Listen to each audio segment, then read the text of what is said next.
Greetings all, and yeah, today's little chat is going to be about auto ISO. It does come with its drawbacks and it does come with a bit of a risk, but if you set your camera properly then you're not going to accidentally go to very high ISOs. So as per normal, I'm in a bit of a rush, so let's just hurry up and get there.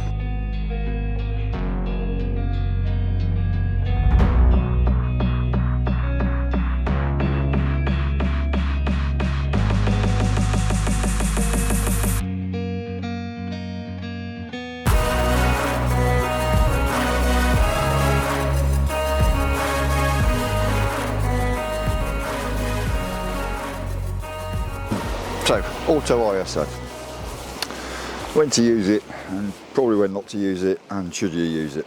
Well, the whole point of auto ISO is to allow for one setting that you're not going to have to worry about.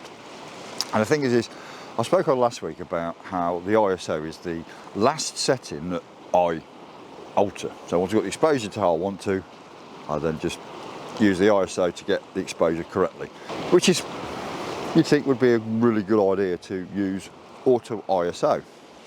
And there is a bit of a downside to auto ISO, and the thing is that it can go a little bit too high.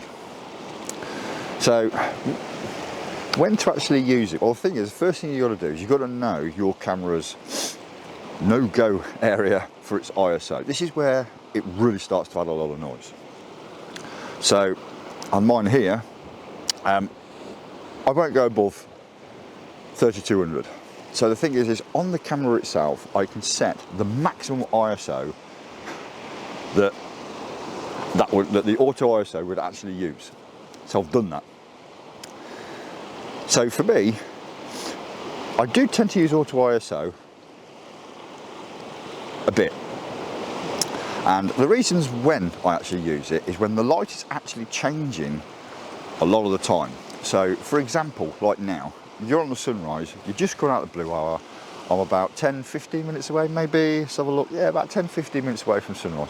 So the light is actually getting brighter and changing. So when I'm in manual mode, full manual mode, I'll set the aperture, I'll set my shutter speed, and I put it onto auto ISO.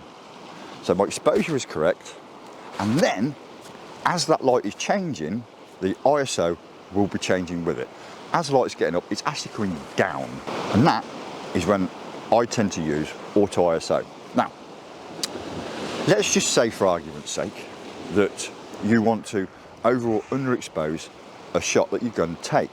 Well, you can still use auto ISO. The thing is what you need to do is you need to use exposure compensation on the camera itself, because then that way the ISO is not going to put it right, it's going to set it to your exposure, where you put your exposure compensation. So you want to do one or two, three stops under, the auto ISO will change and it will still keep it at 1, 2, 3 stops under. So it is a handy feature and it is pretty handy to use.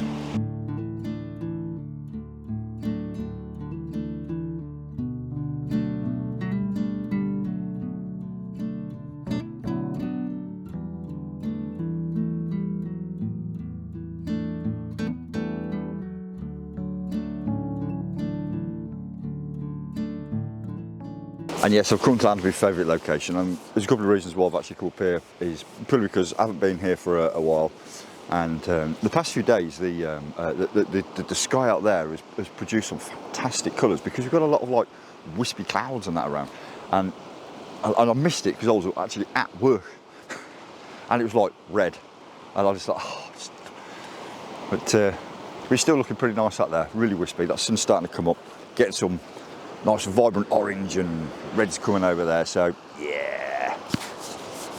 So yeah, composition is pretty normal for me when I'm here, which I do like to do, and I do like to do it quite often because the colours change so much out there and it's really nice. But we've got very little movement in the water today, as opposed to the other week where it was, you know, pretty rough and you could do a lot of long exposures and stuff. But this week, very calm, probably be pretty difficult to do at a long exposure.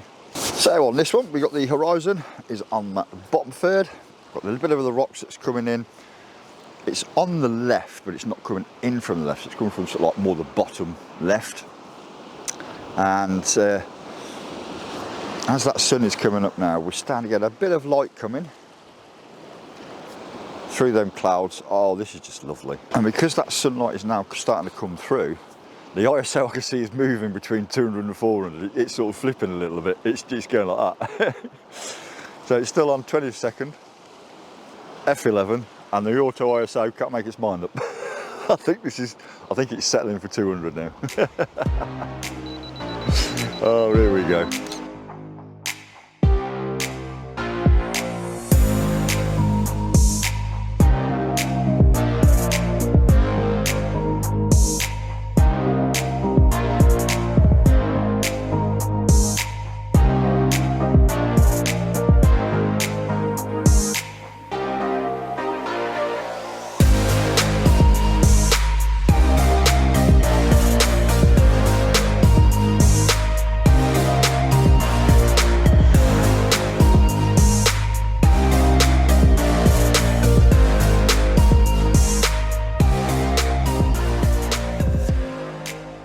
So the clouds are still pretty low, only just about breaking through that was.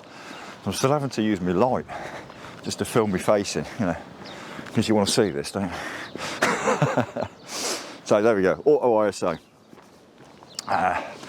Handy feature, don't use it all the time, but it is pretty accurate. And I mean, the ISO that the camera was actually choosing then was actually what I was going to set anyway. So, you know, it's a handy feature, but it is one to be pretty careful of, especially when it starts choosing a higher ISO. So, I mean, even though I've set mine to 3200 maximum on the auto, I wouldn't really want to go too close to that. Not on this camera, not on that camera. This camera on the M50, to be honest with you, I have yet to find what the auto ISO would be like on it, so that'll be one for the future, I reckon. And now I'm going to head back to the car for my banky sandwich and a nice cup of tea. Anyway, hope you found this useful, and yeah, let me know in the comments, do you use auto ISO? Are you going to try it? Or have you tried it and not liked it? Until the next time, thanks for joining this one, and I'll see you in the next one.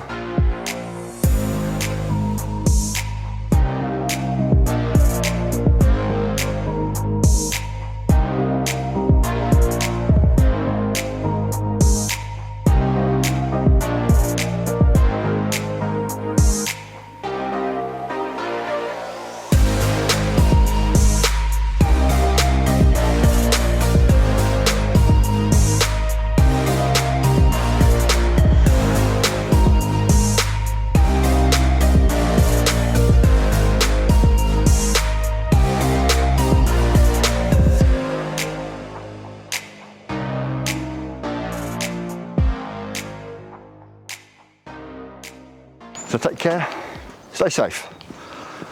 I'll see you soon.